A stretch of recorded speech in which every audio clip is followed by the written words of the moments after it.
Who doesn't love some creativity in the classroom, right? Thing is that sometimes you can get stuck in a rut in your teaching and creativity just keeps getting pushed to the side. And you start to think that maybe it's just a treat. Maybe it's something you just can pull out on a Friday afternoon when the real work is done. I've heard it from other teachers, when we finish the unit, that's when we'll do something fun. Or when the behavior settles down, then I'll have some time for the creative stuff. Or when the pacing guide loosens up or I get ahead of things, then I can bring in some art. And let me tell you, I'm guilty of saying all of those things at one point or another in my career. But the thing is that we know in our gut, and the research actually backs us up on this, that engagement through creativity and the arts can actually increase engagement. It can settle behavior, and it can make teaching so much more enjoyable. So creativity isn't just a bonus, it can be a foundation in your classroom. So let's talk about it. Hey friends, welcome to Enjoy Teaching Again, the podcast for teachers who love the work but need a little spark to bring the joy back. I'm your host, Elizabeth Peterson, classroom teacher, arts integration specialist, and passionate educator of over 25 years. If you're overwhelmed by behaviors, disengaged students, and long, exhausting days, you are not alone. But together, we can turn things around and you can teach with confidence and purpose again. So locate that cold coffee of yours, find your favorite pen, I know you have one, and let's dive in. It's time to get inspired and enjoy teaching again. I know what it feels like to lie awake at night thinking about that one student you can't quite reach. You start to question yourself. You wonder if you're doing enough. You wonder if you're caring too much. And still, when you go back into that classroom, you're not sure if that student or your entire class is even going to receive what you're trying to teach them that day. It's a lot. It's a lot. And the fear of burnout is real. The thought of, can I really keep doing this? That's real. And I want you to hear this. You're not the problem. You know how to be a good teacher.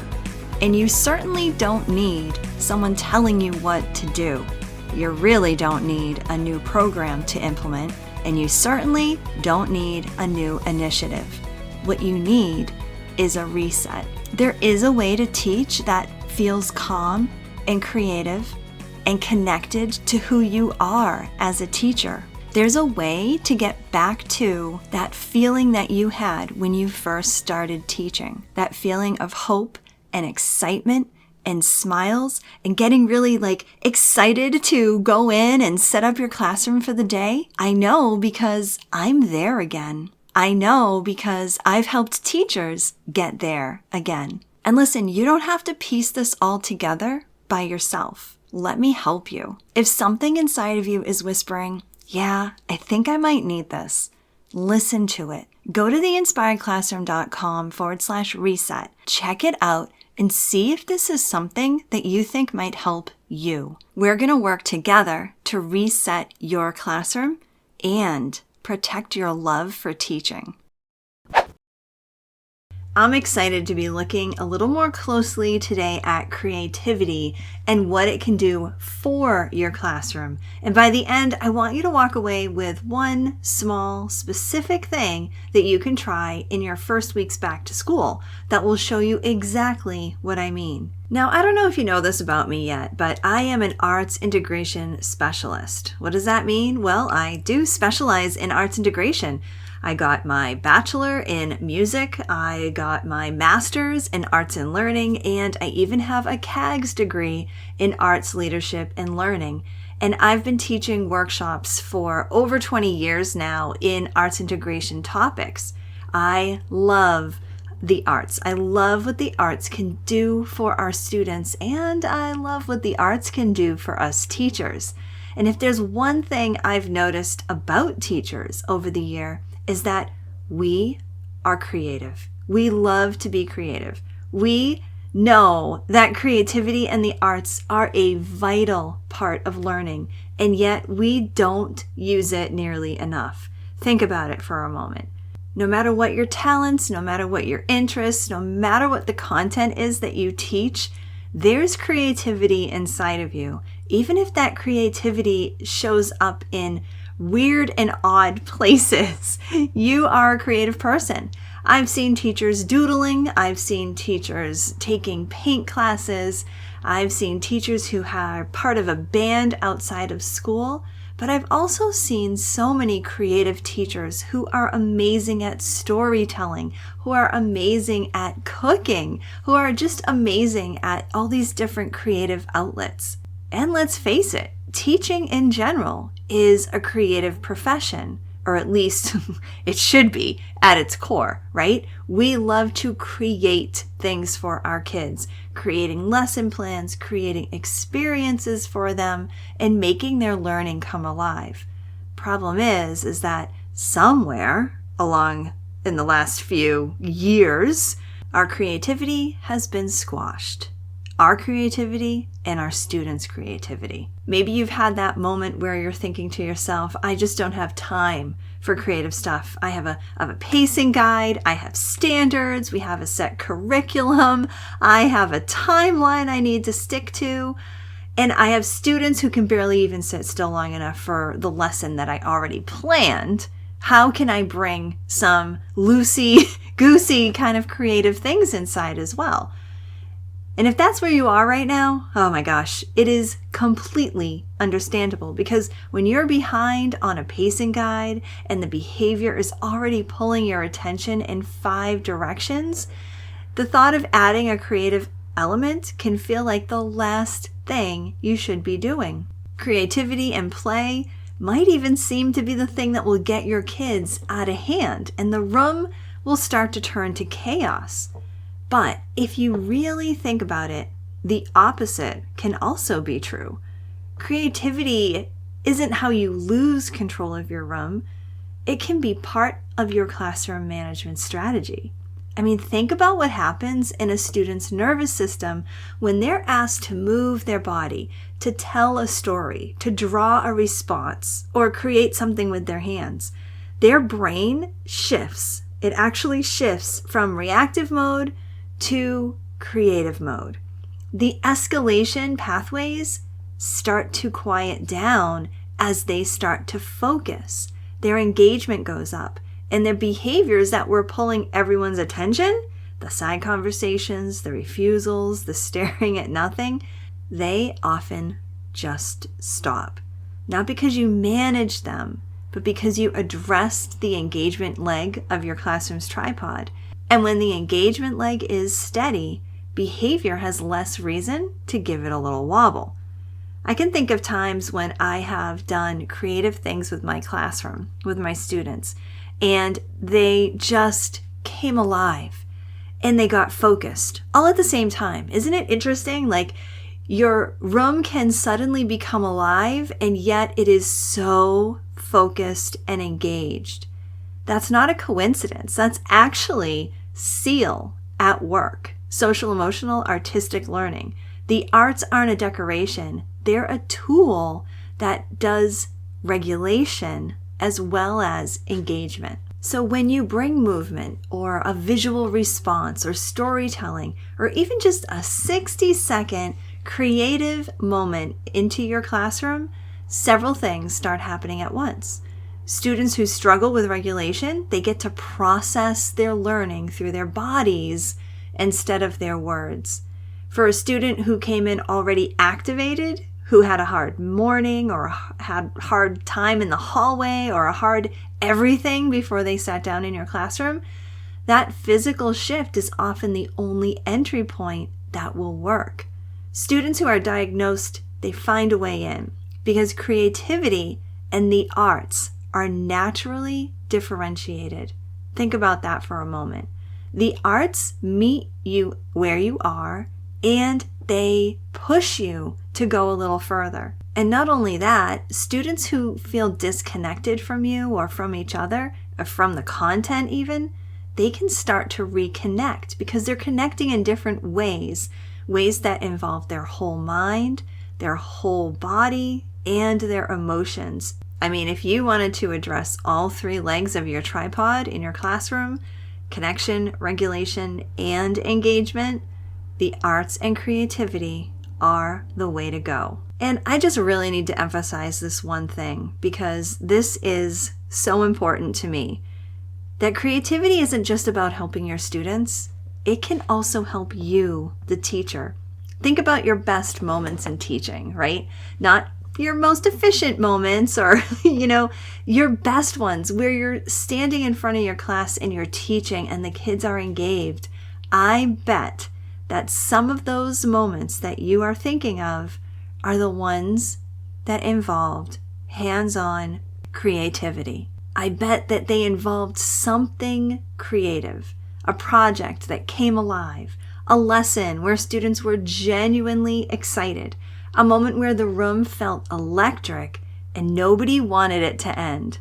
That happened to me so many times last year when we were doing our space projects where the kids got to choose their own space topic to explore and then create some artistic representation of what they did. They just wanted to keep going and going, and yet their focus was so spot on. It wasn't behavior management. It was, okay, let me make sure I have all the materials you need. And you keep asking me for for more and more help because you're so invested in what you're doing. And when the kids are that invested in their learning, I can step back and say, this right here is why I became a teacher, right? I'd be willing to bet that most of the thoughts and the moments and the projects that you thought of involved something creative, right? And that feeling that you get, that's not random. Because when you teach creatively, when you bring your own imagination and playfulness into the room, you start reconnecting with the version of yourself who chose this profession. The daily teacher drain that we've talked about so much in this podcast, one of the quietest causes of the daily teacher drain is teaching in a way that feels disconnected from who you actually are. When we have things like a scripted curriculum, and I'm talking like some of us have to do a literal reading from the script kind of curriculum. When you have that rigid pacing or consequence-driven management, none of that is why you became a teacher. Creativity gives you yourself back, right? And a teacher who feels like themselves is way more regulated, more connected, and more engaged as the teacher, right? And when we can feel that, our entire classroom follows our lead. And this is exactly why step 4 of the reset framework is called engage, and why that step in the framework is built specifically around creativity, the arts, and micro engagement strategies. Now, if you want to get a starting point right now, I want you to grab my reset roadmap at theinspiredclassroom.com/roadmap. It maps out all steps of the framework, and you'll be able to see the engage step in there. All right, now I want to get into a little action plan for you, okay? I have a mini framework for you. I'm calling it the END framework, E-N-D, and it's exactly what it sounds like, something you do at the end of a lesson, okay? 3 steps, super quick, no prep, all right? Here's how it works. The E stands for engage the body or imagination. So picture you're at the end of a lesson. What you're going to do is you're going to give students a creative prompt that connects to what they just learned. And you're going to ask them to do something creative that will engage the body or the imagination and draw back to what they're learning. So maybe they move, draw, act it out, make a sound that matches what you've been learning. Tell the person next to them what they've learned using only gestures, whatever fits. The mode doesn't matter as much as the shift from passive, you've learned something, now we're going to get active and engage the body or imagination. The N in the word end is for name the learning. The creative response isn't random. It always needs to tie back to the content. So it might be something like, if you're learning about photosynthesis, you might say, show me with your hands what photosynthesis looks like, okay? Or it might be, draw the feelings of the character in the last scene that we just read in the novel. Or it might be something like, do a quick sketch of the water cycle. The creativity is going to serve the learning. All right, and the last step, D, is do it in 60 seconds. That's it. Set a timer if you want. This constraint is the point. It's quick, it's low stakes, it's repeatable, okay? And here's what I've seen happen when teachers use this consistently. Kids just get better and better at synthesizing information through creativity. The first time they'll look at you, maybe like you're a little crazy, but by week 3, they'll be ready before you even finish the prompt. So there you go. 3 steps. E, engage the body or imagination, and you can decide what they're going to do, or you can have the kids decide what they want to do for their engage. N is name the learning so that it ties back to the content you've just learned in the lesson. And D, do it in 60 seconds. Make it short, quick, and something that you can do over and over again. Let's make creativity not what you do when you just have time, but let's make creativity something that just fits into what you do all the time, every day. It's what can actually get everything else to really start working like clockwork in your classroom. And don't forget to grab the free Reset Roadmap at theinspiredclassroom.com/roadmap. I hope this episode inspired you, encouraged you, or gave you a fresh idea to try. And if so, I would love for you to take a screenshot and text it to one of your teaching buddies. I'm so grateful that you landed here with me today, and it would mean the world to me if you would leave me a review over on Apple Podcast. Thanks so much for being here, and I'll catch you on the next episode. This is Elizabeth Peterson reminding you to get inspired so you can be inspiring to your students and enjoy teaching again.